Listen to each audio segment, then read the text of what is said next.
Where's the next? There it is. Alright, my question's for Colleen and Travis. What's your opinion on Roy I?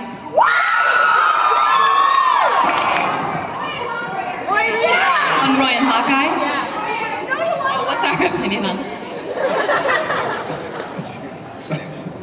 They're totally making babies by now. I mean, they're married. They're married. Hey! They are! Yes, ma'am. They have a sanctioned relationship. Yes. And he's not cheating on her too much. That's sad. That makes Havoc happy. Heck Yes, Roy would wear the miniskirt in that relationship.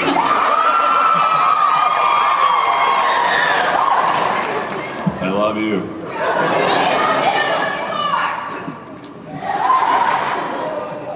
Okay, there we go. I have two questions for Travis. One, have you been able to kick your belt in the game yet?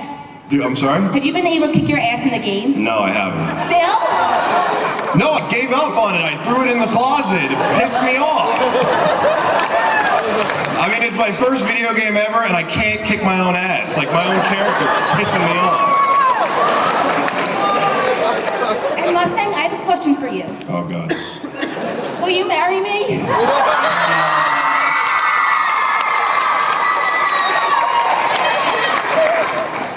Only in a miniskirt. There should definitely be a kiss to seal that deal.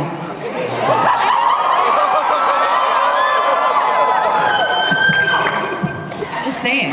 Here's the pot. Here's Colleen stirring the pot.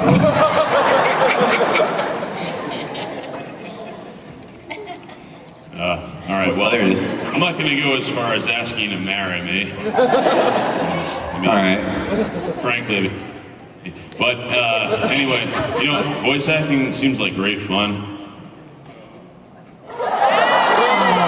Yes, it is. It is great fun. Yeah, they just cut me off. But anyway, I was just wondering, is it a very lucrative business to be in? Are you asking us how much money we make? Yeah. Yeah. Is it? If you give me an exact number, that'd be. I only make like $1 million an episode. I think by the time I got to my 5th Ferrari, I was like, you know what? It's all just money. It's fun, but I don't think any of us are. This t-shirt is from Target. Does that help?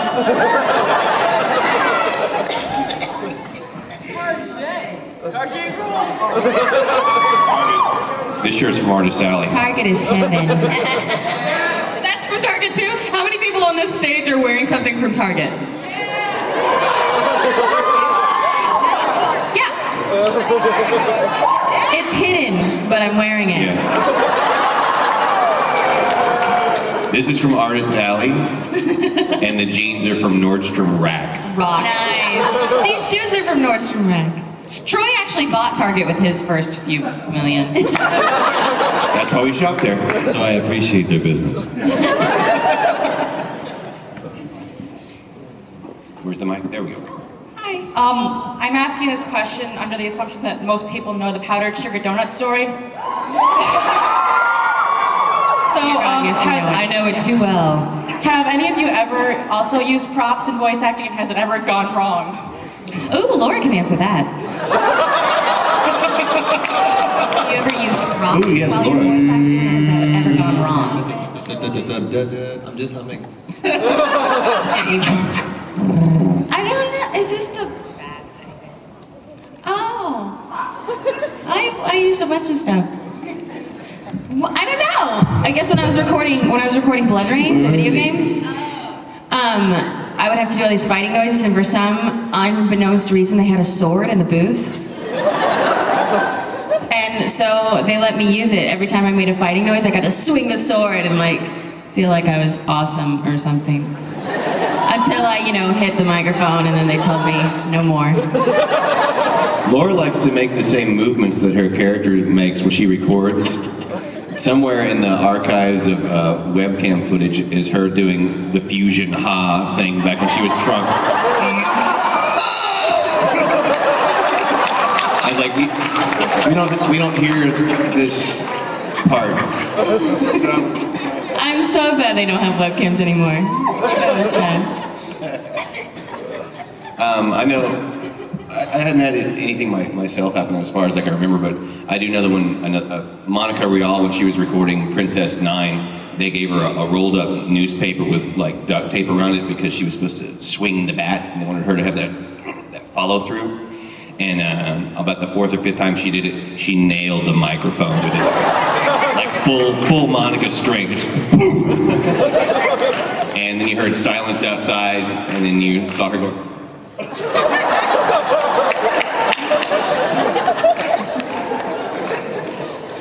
And then she did the rest of the show for free. I think probably all of us have had some point or another where we had to drink something in a show or eat something in a show, and we've actually done that in the booth. Yeah. Not all of the stories are as disgusting as the Vic powdered donut story.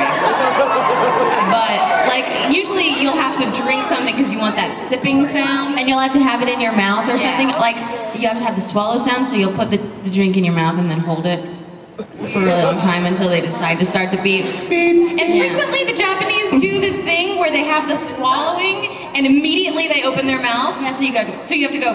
And if you have water in your mouth, just like that was the line. And when you have water in your mouth, right, That was when you're good. doing that, you can forget to swallow.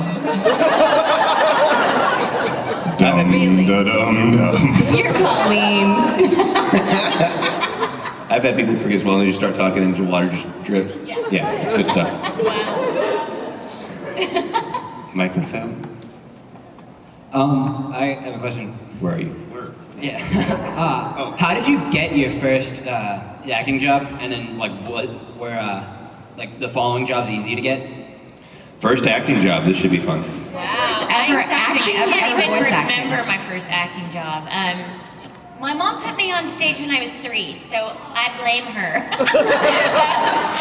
I don't really remember. I think subsequent jobs after that probably got easier over time. Voice acting wise, in terms of anime, I think I got my first job. My first job was on this title, and then they didn't call me for like 2 years. So I thought, I suck at anime. I'm no good. And then there was actually an audition at I'm with an agent. I have an agency in Houston. I was already working as an actor, and I got into ADV that way. And 2 weeks later was the audition for Full Metal Panic. So, and after that, and I haven't stopped working since then. So it became easier after that. In multiple locations, yay. I had an agent in Dallas, and I was in school in Fort Worth, and I'd done like commercials and stuff like that, and some films. I think the first one I booked was like an Ozarka commercial where I didn't say anything, I just looked dumb the whole time. Like the whole day was just looking blank. I know, so easy for me, isn't it? And then, like my senior year of college, we were all watching DBZ in the frat room or other, and Laura Bailey's name goes down the credits. I was like, duh! I know her! Picked up the phone, called my agent, I was like, why is Laura Bailey in my show? And she's like, oh, Funimation's in Fort Worth. So I like hounded Laura for like 2 years. I was like, hey, please let me come audition in Funimation. She was like, yeah, and finally. It was really 2 years? That could be an exaggeration. It was 10 years. I waited. And then Mike and Laura and Colleen and I actually were all working on an independent film in Dallas. And Mike brought me in to audition for Yu Yu Hakusho for Justin Cook, and that's how I started at Funimation. It's a collective people's fault. We're sorry. The blame falls on Minnie. He called me when he found out I did Dragon Ball Z. I got this phone call from this unintelligible, low, screaming voice, and all I could make out was Dragon Ball Z, and like I had no idea what the heck was going on. Yeah, dude. They weren't even that like. No, we kind of knew each other, and I called her, and I was like, Laura. Yeah. What are you doing on Dragon Ball Z? She's like, I do voices on it. How do you do that? Who the hell is this? Who are you? My first paid acting job was as an extra in a Golden Corral commercial.